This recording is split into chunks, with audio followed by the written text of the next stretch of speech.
네, 우리 하나님 말씀 보시겠습니다. 하나님 말씀은 시편 68편 말씀입니다. 구약 성경 시편 68편 1절부터 6절까지 말씀. 제가 가진 성경은 구약 성경 850쪽에 있습니다. 시편 68편 1절부터 6절까지 우리 다 같이 한 목소리로 우리 합독하도록 하겠습니다. 시편 68편 1절입니다. 다 같이 읽겠습니다. 하나님이 일어나실 때에 하나님의 원수들이 흩어지고 하나님을 미워하는 자들은 하나님 앞에서 도망칠 것이다. 연기가 날려가듯이 하나님이 그들을 날리시고 불 앞에서 초가 녹듯이 하나님 앞에서 악인들이 녹는다. 그러나 의인들은 기뻐하고 하나님 앞에서 즐거워할 것이다. 기쁨에 겨워서 크게 즐거워할 것이다. 하나님을 찬양하여라. 그의 이름을 노래하여라. 광야에서 구름수레를 타고 오시는 분에게 소리 높여 노래하라.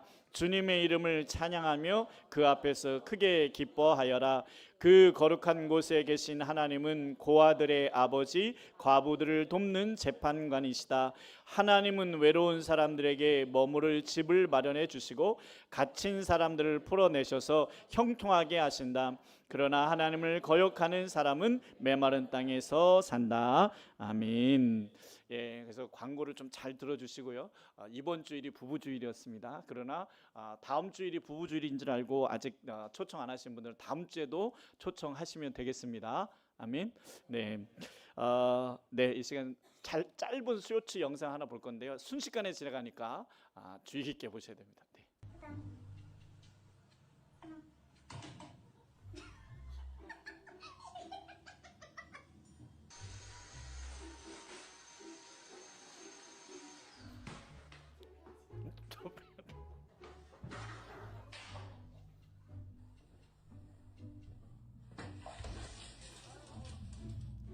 네, 아직 이해 못하신 분들에서 한 번 다시 한번 보도록 하겠습니다. 한 번만 더.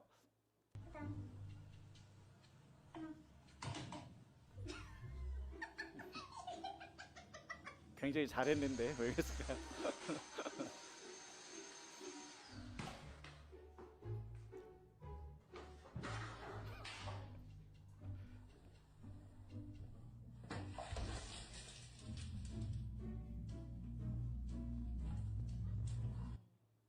예, 빨리 내려주십시오. 저의 모습이 저기 많이 있어서 제가 네, 오늘 부부주일이어서 잠깐 준비했지만 사실 오늘 부부주일로 많은 교회들이 부부의 사랑과 또 가정의 은혜를 기억하는 날로 지킵니다. 그러나 이 시간 우리가 한 가지 좀 기억해야 될 것은 오늘이 누군가에게는 기쁨의 날이기도 하지만 또 누군가에게는 외로움과 상실이 더 깊어지는 날이 될 수도 있다는 것입니다. 왜냐하면 배우자를 먼저 떠나보낸 분들이 계시고 오랜 간병 끝에 홀로 남겨진 분들, 또 이혼과 별거의 아픔 속에 살아가는 분들이 있기 때문입니다. 그런데 하나님은 그런 분들을 잊지 않으십니다. 오히려 성경은 하나님을 우리 5절 말씀 한번 보실까요? 5절 말씀 보시면 다 같이 읽어보시겠습니다. 그 거룩한 곳에 계시는 하나님은 고아들의 아버지, 과부들을 돕는 재판관이시다. 아멘. 그래서 오늘 제목은 홀로 된 이들을 기억하시는 하나님. 부부주일이지만 또 부부가 같이 있지만 또 홀로 되신 분들을 생각하면서 한번 말씀을 준비했는데요. 여기서 과부들을 돕는 재판관이라는 이 말이 그냥 불쌍히 여긴다 이런 말이 아니라 어떤 의미냐면 가장 가까이에서 돌보시고 그리고 가장 마음을 쓰는 그런 관계다라고 하는 걸 얘기합니다. 사실 여러분, 잘난 자식은 부모에게 뭐가 될까요? 잘난 자식은 자랑거리죠. 그런데 약하거나 못났거나 아픈 자식은 부모에게 뭐가 될까요? 근심도 나오고 기도 제목도 나오고. 따라하겠습니다. 모든 것이다. 예. 잘난 자식은 부모에게 자랑거리예요. 근데 약하고 아프고 그런 자식은 부모의 모든 것입니다. 내 모든 걸 줘서 걔가 좋아질 수만 있다면. 네. 그러면 여러분, 우리가 이 생각을 할 때 홀로 되셔서 힘드실 수 있고 외로우실 수 있는데 하나님께서 과부들을 돕는 재판장 또 고아들의 아버지라고 하신 이 말씀은 내가 너희의 모든 것이다 이런 말씀이에요. 예, 그래서 여러분 이 세상을 살면서 좀 먼저 떠나신 분 때문에 또 그 상황을 모르시는 상황 때문에 힘드시고 외로울 수 있지만 하나님에게는 여러분이 전부라는 사실을 기억하셨으면 좋겠습니다. 그래서 첫 번째로는 하나님은 홀로 된 사람의 눈물을 아신다는 겁니다. 사람들은 겉으로는 괜찮아 보여요. 그래서 우리가 걱정돼서 괜찮으세요? 라고 하면 뭐라고 합니까? 다 괜찮아요 라고 얘기를 하죠. 하지만 밤이 되면 더 외로워진다고 합니다. 홀로 되신 분들은 밤이 되면 더 외롭고, 식탁에 혼자 앉았을 때, 또 병원을 혼자 가야 할 때, 또 하루길을 명절이나 기념일이 왔을 때, 사실 부부주의를 교회에서 지킬 때 항상 외로우신 분들을 좀 염두에 두게 됩니다. 문득 내 이야기 들어줄 사람이 없구나, 이런 마음이 올라온다고 합니다. 그러나 여러분, 하나님은 여러분의 마음을 아십니다. 정말일까요? 우리 열왕기상 19장 4절 말씀 한번 읽어보시겠습니다. 다 같이 읽겠습니다. 자신은 홀로 광야로 들어가서 하루길을 더 걸어 어떤 로뎀나무 아래로 가서 거기에 앉아서 죽기를 간청하며 기도하였다. 주님, 이제는 더 바랄 것이 없습니다. 나의 목숨을 거두어 주십시오. 나는 조상보다 조금도 나을 것이 없습니다. 아멘. 엘리야는 정말 그 우상들과 싸워서 850대 1로 이겼습니다. 하늘에서 불을 내리는 기적을 일으켰거든요. 그런데 그 이후에 이세벨이라고 하는 왕후가 너를 내일 점심 때까지 내가 죽이지 않으면 저주를 받을 거다, 이 말을 한 바람에 거기서 굉장히 큰 상처를 받아가지고 혼자서 떠납니다. 왜 그러냐면, 제 생각은 이런 것 같아요. 내가 이렇게 큰 사역을 한들 무슨 소용이 있냐, 내가 하늘에서 불을 내린들 알아주는 사람이 하나도 없다. 불을 내려서 850명의 바알 선지자들을 죽이긴 했지만 나를 알아주는 사람은 하나도 없고, 돌아온 게 뭐예요? 내일 점심 때까지 너 죽이겠다, 이 말을 들은 거예요. 여기서 엘리야는 급한 마음에 요동이 온 거예요. 하나님으로부터 불을 내릴 수도 있지만 사람은 아무도 나를 알아주지 않는구나. 그래서 그는 도망가서 하나님 앞에, 나 이제 죽여주십시오, 난 외롭습니다, 이렇게 말을 한 거예요. 그 다음에 룻기서 1장 5절 말씀도 한번 보겠습니다. 룻기서 1장 5절. 그러다가 아들 말론과 기럐이 죽으니 나오미는 남편에 이어 두 아들마저 잃고 홀로 남았다. 나오미라고 하는 여인이 남편과 아들 둘을 데리고 이제 모압으로 갔다가 그쪽에서 이제 이민 생활을 하다가, 근데 남편도 죽고 두 아들도 죽어요. 그래서 며느리를 얻었었는데 이 며느리도 다 과부가 돼버리고 만 것이죠. 홀로 남았다. 그런데 여러분, 하나님은 이들을 잊지 않으셨습니다. 엘리야가 알아주는 사람 하나도 없다, 내가 하늘에서 불을 내려봤자 무슨 소용이냐, 나를 죽이겠다고 하는데, 이렇게 힘들어할 때 하나님은 엘리야를 잠자게 해주시고 까마귀를 통해서 먹을 것을 공급해 주셨습니다. 하나님께서 엘리야를 야단친 것이 아니라 그가 힘을 얻을 때까지 그를 지켜주셨다는 거죠. 그 다음에 나오미와 룻은 이방에서 그렇게 가족들 다 잃고 홀로 되어졌는데, 그들이 고향에 돌아오자 보아스라고 하는 그런 친족을 통해서 그의 가족을 돌볼 수 있도록 허락을 해 주셨다는 겁니다. 여러분, 사람들은 이해하지 못해도 하나님은 모든 것을 알고 계신다는 사실입니다. 사람들은 그냥 아유 괜찮아요 이러고 지나갈 수 있지만, 하나님은 여러분들의 신음소리도 다 듣고 계시다는 사실이에요. 그러나 하나님을 의지할 때 하나님께서 역사하신다는 걸 믿으셔야 됩니다. 외롭다고 해서 하나님이 역사하시는 건 아니에요. 외로웠을 때 다른 것을 의지하는 게 아니라 하나님을 의지하는 사람에게는, 엘리야는 비록 죽여달라고는 했지만 누구한테 간 거예요? 하나님한테 간 거거든요. 하나님을 의지했을 때 하나님은 채워주신다라고 하는 겁니다. 그래서 여러분, 외로울 때 다른 걸로 시간 때우기보다 하나님과 시간을 더 만드셔야 됩니다. 목사님이니까 또 그렇게 얘기하지. 근데 여러분, 저도 외로울 때 갈 데가 없어서 교회로 갔거든요. 근데 그때 하나님이 저한테 하신 말씀 딱 한마디였어요. 내가 안다. 내가 안다. 근데 하나님이 안 되니까 끝이잖아요. 끝이잖아요. 여러분, 그래서 외롭고 힘드실 때 하나님과의 시간을 좀 더 많이 만드셔야 되는데, 교회 나오기 어려우시면 목장 식구들과의 교제를 가지셔야 됩니다. 사람이 외로울 때 혼자 있으면 더 외로워집니다. 더 외로워지고 더 우울해지거든요. 그래서 어떻게든지 거기서 빠져나와야 돼요. 하나님께로 오셔야 되는데, 교회로 오기가 어려우시다면 목장 식구들한테 연락하시고 만나셔야 됩니다. 자, 두 번째는 하나님은 관계가 끊어진 자리에서도 새로운 은혜를 주신다는 겁니다. 사실 죽음은 관계가 끊어짐이잖아요.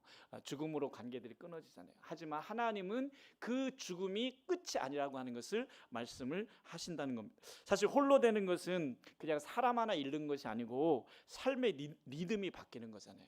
같이 밥 먹고 같이 하던 이 리듬이 이제는 혼자서 해야 되는 그런 삶이 된 것이죠.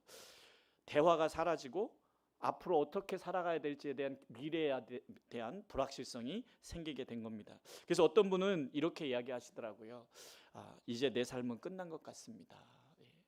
그러나 여러분, 끝이 아닙니다. 하나님은 끝난 곳에서 다시 시작하시는 분, 잘린 나무에서 새싹이 나게 하시는 분이 하나님이시라고 하는 거예요. 룻은 남편을 잃었지만 보아스라고 하는 하나님께서 예비하신 예수님의 조상이 되는 남편을 다시 또 만나게 되어지고, 엘리야는 하나님께서 그를 다시 세우셔서 선지자로 쓰시는 역사를 경험하게 되어집니다. 그럼 여러분, 홀로 되었다고 외로워하시기보다는요, 어떻게 해야 될까요? 영적 공동체를 잘 활용하셔야 돼요. 그래서 여러분, 목장을 우습게 생각하시면 안 돼요. 목장 식구들과의 교제, 목장에서의 또 예배 와서 또 목장 식구들과 같이 기도하는 것을 우리는 꾸준히 생각을 하셔야 됩니다. 그래서 목장은요, 주일만 모이는 게 아니고 주중에 모여야 돼요. 주중에 모이고 또 연락하셔야 돼요. 주일만 만나는 게 아니라 연락해서 주일날 또 잘 지내고 있는지, 이번 주일날 만나요, 이런 확인 작업들이 계속해서 되어져야 한다라고 하는 것입니다. 홀로 된 사람들 중에 이런 분이 있었어요. 한 장로님이 아내를 오랜 투병 끝에 먼저 떠나 보내셨습니다. 장례 후에 장로님은 새벽마다 이렇게 기도하셨대요. 하나님, 왜 저도 데려가시지? 왜 저를 홀로 남겨두셨습니까? 이렇게 매일같이 새벽마다 기도하셨대요.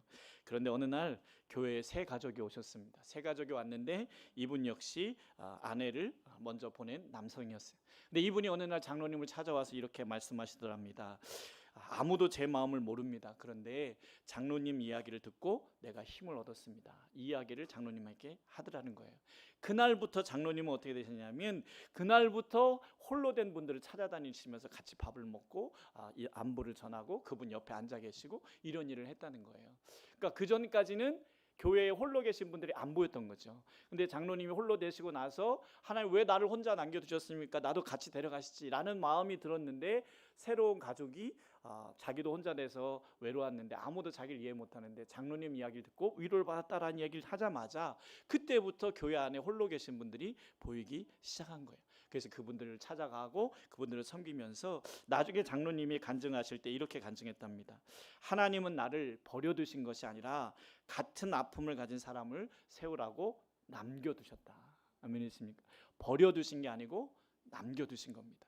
그러면 여러분, 나는 정말 나 혼자 돼서 나는 이제 나이도 있고 뭘 해야 되냐? 아니에요. 하나님이 남겨두신 이유가 있다는 것을 꼭 기억하셨으면 좋겠습니다.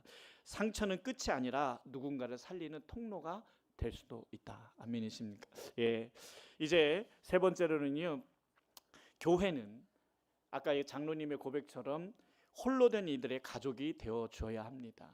사실 근데 우리가 바쁘다 보니까 또 만나야 될 사람이 많다 보니까 홀로 된 분들에 대해서 관심 갖는 게 그렇게 쉽지는 않습니다. 오늘 6절 말씀, 우리 시편 68편 6절 말씀 보실까요? 우리 6절 다 같이 읽겠습니다. 하나님은 외로운 사람들에게 머무를 집을 마련해 주시고 갇힌 사람들을 풀어내셔서 형통하게 하신다. 그러나 하나님을 거역하는 사람은 메마른 땅에서 산다. 자, 여기 보니까 외로운 사람들에게 머무를 뭘 주신다고요? 집. 그러니까 하나님 집 주시는구나. 여러분, 아파트 주신다는 게 아니고요, 가족을 주신다는 거예요. 가족. 여러분, 나 홀로 됐는데 100평짜리 아파트가 무슨 소용이 있겠어요? 그런데 외롭지 아니할 수 있는 가족들을 주신다는 거예요. 그게 바로 뭐냐니까 우리가 교회에서 만나는 영적 가족들입니다. 목장에서 만난 가족들입니다. 그래서 여러분, 교회 오시면 비좁더라도 꼭 밥을 먹고 가셔야 됩니다. 아멘. 지금 밥 안 먹고 도망가시는 분들 계시잖아요. 저는 교회 밥을 안 먹으면 식구라고 생각하지 않습니다. 그래서 여러분, 좀 비좁고 사실 밥 먹으려면 많이 기다려야 되고 그렇지만 땀이 나더라도 교회에서 같이 밥을 먹으면서 침을 튀겨야 식구가 되는 거예요. 그래서 우리가 같이 그런 일을 하는데, 사실 신약교회는요, 과부들을 돌보는 일을 했습니다. 근데 이게 그냥 단순히 구제를 한 게 아니라 복음을 실천한 거예요. 복음이 그렇게 하라고 하니까 실천한 겁니다. 여러분 고아원도 어디에서 먼저 시작됐을까요? 교회에서부터 시작이 된 거예요. 그러므로 여러분 우리가 외로워하는 분, 홀로 된 분들에 대해서 관심을 갖는 것이 그냥 나의 착함이 아니라 하나님의 복음에 반응하는 거다라고 하는 것을 기억하셔야 돼요. 우리 청소년 여러분 오늘도 10시부터 와서 이 자리에 앉아 있는데 우리 청소년들 밥 먹고 또 교회에서 우리 어르신들 이렇게 보시고 혼자 계신 분들 있으면 가서 한마디 안녕하세요 한번 해주시면 어떨까요? 그러면요 어른들 주머니에서 쌈짓돈이 나올 수도 있습니다. 청소년 아이들한테 인사받는 게 쉬워요, 어려워요? 어려워요. 그러므로 여러분 너희들은 비싼 아이들이야. 너희들에 가서 인사 한번 해드리면 계속 얘기하신다니까. 우리 수연이가 나한테 인사를 했다니까요. 알았어요. 근데 계속 얘기해요. 수연이가 나한테 인사를 했다니까요. 예, 놀라우신 거죠. 우리 청소년 여러분, 비싼 여러분의 몸을 좀 우리 어르신들한테, 외로우신 분들한테 사용하시기 바랍니다. 아멘. 그러면 하나님이 여러분에게도 축복을 허락하실 거예요. 남편을 먼저 떠나보낸 권사님이 이번엔 계셨어요. 근데 이 권사님이 남편과 살아계실 때 남편과 늘 앞자리에 앉아 계셨거든요. 근데 남편이 돌아가신 다음에 장례 치르고 다음 주에 왔는데 뒤쪽에 혼자 앉아 계신 거예요. 그래서 이제 성도님들 가서 왜 늘 앞에 가시더니 왜 뒤에 앉으시냐 했더니 앞에 가면 내 옆자리가 너무 크게 보인다. 그래서 뒤에 앉으신 거예요. 그때부터 성도님들이 말없이 권사님 옆에 가서 앉고 밥 먹을 때도 같이 앉아주고 심지어는 집에 갈 때 모셔다 드리고 이런 일을 했어요. 그랬더니 권사님이 나중에 뭐라고 이렇게 얘기하시냐면 남편의 빈자리는 아직 크지만 하나님이 교회를 통해서 제 곁을 채워주셨습니다. 이렇게 말씀하셨다는 거죠. 여러분 사람의 공허함을 우리가 채워줄 수는 없어요. 그런데 우리가 복음의 실천을 하기 위해서라도 조금씩 반응만 보여도 하나님이 그 반응을 가지고 역사하실 줄로 믿습니다. 그래서 여러분 전화하는 거 홀로 계실 것 같은데 전화 한번 해드리는 거 그게 별거 아닌 것 같아도 사실 돈도 별로 안 들잖아요. 근데 그게 엄청 크다는 거예요. 제가 충격을 받았어요. 어버이날 제가 어떤 분한테 전화를 드렸더니 어떤 분한테 그 얘기를 하면서 우시더라는 거예요. 목사님이 어버이날 나한테 전화를 했어요. 그리고 우셨다는 거예요. 아이고 얼마나 죄송했든지 제가 얼마나 안 했으면 여러분 우리에게 그런 가족들을 주신 이유가 있으리라고 믿습니다. 근데 여러분 이거는요 나빠서 안 하는 게 아니라 우리가 무감각해서 못 하는 거거든요. 오늘 이 말씀을 듣고 한번 마음에 해보자. 내가 먼저 전화해보자. 할렐루야. 물론 전화했다가 거절당할 수도 있고 누구요? 이러고 투명한 소리를 들으실 수도 있어요. 그러나 여러분 우리는 순종하는 거예요. 아멘이십니까? 하나님이 하라고 했으니까 순종하는 거예요. 순종을 하면 그 다음은 하나님이 책임지실 줄로 믿습니다. 아멘. 여러분 아까도 말씀드린 대로 죽음으로 관계가 끝나지만 영생은 죽음으로도 관계가 끝나지 않는, 죽음으로도 하나님과의 관계 그리고 가족과의 관계가 끊어지지 않고 영원히 천국에서 다시 만나는 것이 영생입니다. 아멘. 그래서 우리가 영생을 꼭 받아야 되는데 우리의 영원한 관계는 바로 누구 때문에 이루어지는 거예요? 예수님 때문입니다. 그래서 그 예수님이 우리를 위해서 죽으셔서 영원한 관계가 끊어지지 않도록, 그래서 우리가 예수를 믿고 가족을 예수 믿게 해야 되는 이유는 뭐예요? 영원토록 가족과의 끈도 끊어지지 않기 위해서 그렇게 한다는 겁니다. 그러면 여러분 예수님은 하나님의 아들이시니까 뭐 우리에 대해서 얼마나 아시겠어요? 근데 아니죠. 예수님이 십자가에서 이 세상 최악의 거절을 당하셨잖아요. 제자들한테 배신당하시고 십자가에서 뻘거벗긴 몸으로 고난을 당하셨잖아요. 창피함이란 모든 창피함을 다 당하셨잖아요. 그래서 예수님은요 우리가 얼마나 외로운지를 아신다는 거예요. 여러분은 십자가에는 안 달려보셨잖아요. 사람들의 조롱을 거기서 온몸으로 받아야 되는, 네가 하나님의 아들이면 거기서 내려와 봐라. 여러분 저는요 이 말씀을 읽을 때마다 그런 생각이 들어요. 이때 예수님이 딱 내려왔으면 어떻게 됐을까? 예수님이 입 하고 팍 내려오면 뭐 딱 뽑히고 딱 내려왔으면 다 죽었잖아요. 구원은 없잖아요. 근데 예수님 거기서 그냥 참으시잖아요. 그냥 죽잖아요.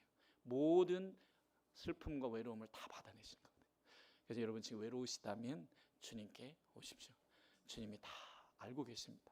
다 알고 계십니다. 한 가지 더 제가 최근에 만났던 어떤 원로 목사님 이야기인데요. 배우자를 먼저 떠나시고 가장 힘든 게 뭐냐 했더니 식탁에 앉아서 밥을 먹을 때가 힘드셨대요. 늘 이렇게 하여튼 뭐 반찬 투정을 해도 옆에서 늘 챙겨주셨는데 마주보는 자리에 자기 아내가 없는 게 너무 힘들었다는 거예요.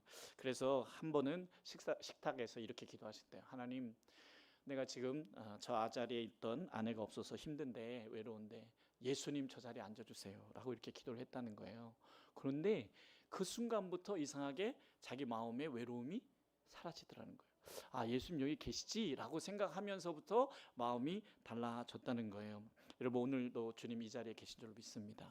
예, 보이지 않아도 우리 곁에, 우리 안에 계시다는 것을 늘 상기하셔야 돼요. 그래서 여러분, 힘들지만 내가 힘들 때 내 손을 잡아줄 수 있는 분이 누구예요? 자식 아니에요. 왜? 자식은 멀리 있잖아요. 예, 지금 직장에 있잖아요. 그런데 내가 힘들고 어려울 때, 내가 쓰러질 때 내 손을 잡아줄, 그 즉시로 잡아줄 수 있는 분이 있다면 내 안에 계신 예수님이라는 거죠. 아멘이십니까? 그러므로 여러분, 우리는 주님이 우리와 함께 계심을 잊지 마시고 그분이 우리의 모든 마음을, 모든 심정을 이해하시다는 것을 기억하셨으면 좋겠습니다. 그러므로 여러분, 이제 부부인 여러분들은 어떻게 하셔야 되겠습니까? 이제 홀로 되신 분들에 대한 말씀 우리가 나누고 우리가 같이 섬기자는 이야기를 했는데, 부부이신 여러분 따라하겠습니다. 있을 때 잘하자.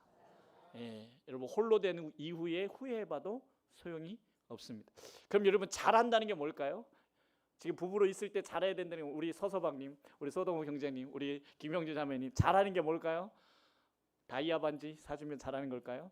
다이아 반지요? 그것도 필요 없더라고요. 여러분, 부부가 잘하는 것은 따라하겠습니다. 잘하는 것은 들어주는 것이다.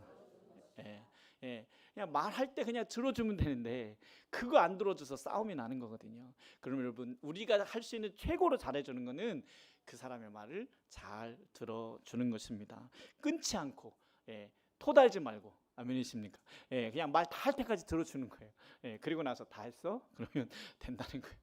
근데 우리는 그걸 못 해가지고 거기서 다 뒤집어 버리고 한다라고 하는 것이죠. 결론을 내려보겠습니다. 우리 결론 한번 보여주시면. 네, 다 같이 하겠습니다. 첫째, 지금 함께 있는 배우자를 감사히 여겨야 한다. 둘째, 홀로 된 분들의 가족이 되어 살펴야 한다. 아멘. 네, 여러분, 이제 부부주의를 준비하면서 어떤 준비를 해야 될까라고 고민하며 기도하는 가운데 하나님께서 그런 마음을 주셨어요. 부부주일이지만 부부였다가 혼자 되신 분들, 그분들도 역시 부부였었는데 지금 많이 힘드시겠구나. 예, 그런데 그러면 그분들은 어떻게 해야 되나? 예, 우리가 할 수 있는 일은 그분들에게 관심을 보이는 일인데, 근데 여러분, 사실 관심 보이는 것도 쉽지 않아요. 예, 이렇게 할 때 어떻게 느끼실까? 또 이런다고 또 싫어하시진 않을까? 근데 여러분, 우리는 뭘 하는 거예요? 순종하는 거예요. 하나님이 하라면 그냥 하면 됩니다. 거절을 당하든 그것 때문에 오히려 안 좋아지는, 이것은 우리가 걱정할 필요가 없어요. 순종하면 그 다음은 누가 하신다? 하나님이 하신다. 그러나 순종을 안 하시면요, 하나님도 일을 안 하신다는 거죠. 그러므로 여러분, 첫째는 홀로 되신 분들은 홀로 되셔서 많이 힘드시고 외로우시겠지만 주님이 여러분과 함께 계시고 여러분의 심정을 주님이 다 알고 계시다는 거. 그래서 여러분, 힘들 때는 주님께 소리를 지르시면 됩니다. 아멘이십니까? 그리고 우리들 이제 함께 있는 저희들은 그런 분들에 대해서 조금 더 관심을 가지고 전화도 드리고, 할렐루야. 예, 저한테 물어보시면 전화번호 다 가르쳐 드릴 테니까 전화도 좀 하시고, 그다음에 목장 모임도 주일만 모이지 마시고 주중에도 연락도 하시고, 우리 싱글 목장들 지금 주일날 주로 모이고 있지만 주중에 연락도 해보시고. 신기한 건요, 얘한테 전화하면, 얘한테 연락하면 얘가 부담 갖지 않을까? 아니에요. 부담이 될지는 모르겠지만 어쨌든 반응이 오더라는 거예요. 뭐 반응이 안 오면 어쩔 수 없고요. 그러나 연락하고 하는 것은 내가 순종하는 거다. 하나님 앞에 순종하는 거다. 할렐루야. 그러면 여러분, 결과는 주님께 맡기시고 해보시기 바랍니다. 그러면 하나님께서 어떻게든지 일을 하시겠죠. 진짜 교회가 되는 순간은 강한 자들이 행복한 교회가 아니고 약한 사람들이 위로받는 것이 교회인 줄로 믿습니다. 그러므로 여러분, 우리 교회는 어떤 사람이 와도 위로받을 수 있는 교회가 되도록, 그러기 위해서 우리가 조금 불편할 수는 있지만 우리가 뭐 하는 거라고요? 순종하는 거다. 순종하는 거다. 하나님, 내가 순종합니다. 할렐루야. 그러면 하나님이 그 순종을 통해서 뭔가 역사를 이루실 줄로 믿습니다. 우리 옆에 분에게 한번 인사해 보실까요? 제가 잘 할게요. 한번 해보세요. 네.